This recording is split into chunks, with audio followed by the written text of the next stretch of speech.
मेरा नाम सालम खान है। मैं ग्राम पंचायत शहजाद का पार 50 समिति गजरा रोड। ग्राम पंचायत का महानरेगा का कोई मामला है कि महानरेगा के अंदर शहजाद के पार ये 5 साल के कार्यकाल में मतलब बहुत गड़बड़ी हुई है, बहुत भ्रष्टाचार हुआ है।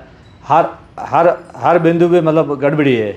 जैसे महानरेगा के टाँके हैं, ग्रेवल सड़कें हैं, पंचायत का निजी फंड है। इसमें जैसे हमें मिसाल के तौर पे पेश करें, एक हमारे शहजाद के पार ग्राम पंचायत एक ग्रेवल सड़क है आबादी भूमि से सवाई की ढाणी, जो हालांकि ना सवाई की ढाणी है, ना कोई कटान मार्ग है, ना भी कोई उस पर कोई मोर्डा डाला हुआ है।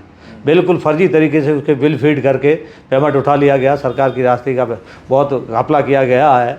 और ऐसे कई कार्य, जैसे हमारे वहाँ एक हाई स्कूल के अंदर खेल स्टेडियम है।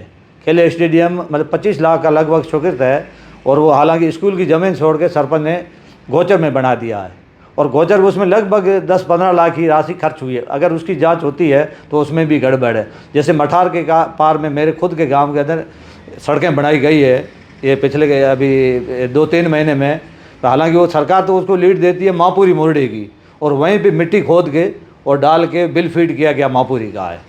और एक चारागाह मठार के पार में, और चारागाह में सरकार मतलब वहाँ पे सेवण घास है वगैरह लगाने के लिए ये सब उसमें सिस्टम है, लेकिन हालांकि वो जैसे भी से थोड़ा खड्डा करके उसका भी भुगतान उठा लिया गया है। और ऐसी सड़कें पूर्व में भी सरपंच द्वारा मोड़ा डाला गया है, उसी सड़कों पे मोड़ा डाल के और पेमेंट उठा लिया गया है। जैसे महानरेगा के टाँके का नियम क्या है कि लघु और सीमांत का होना चाहिए। ये भूमिहीन के टाँके फर्जी तरीके से सेक्शन करवा के उनका भी पेमेंट उठा लिया गया है। ऐसे कई टाँके हैं जिसकी मतलब अभी तक टाँके बने नहीं हैं, उनकी लेबर सारी उठा ली गई है फर्जी टाँके मालिकों को कुछ पता ही नहीं है। कौन कर रहा है ये ये सब सरपंच पति कर रहा है, क्योंकि सरपंच तो लेडीज़ है, वो समझती नहीं है, और कार्यकाल उसका पति संभालता है। नाम उसका इस्लाम खान है।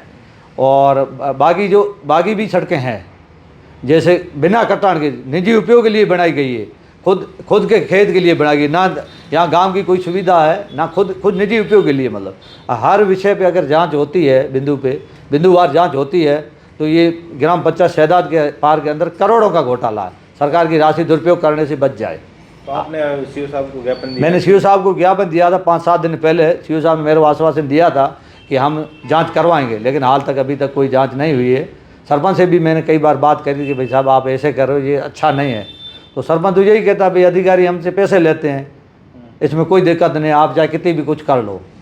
अगर हमारा भी दायित्व बनता है कि सरकारी राशि का दुरुपयोग रोकने के लिए और एक सरकार भी ये दावा करती है कि हर आदमी जानकार हो और हर आदमी को लाभ मिले हर सरकारी योजना का, लेकिन सरकारी योजना सिर्फ कागज़ों में है और धरातल पे जीरो है।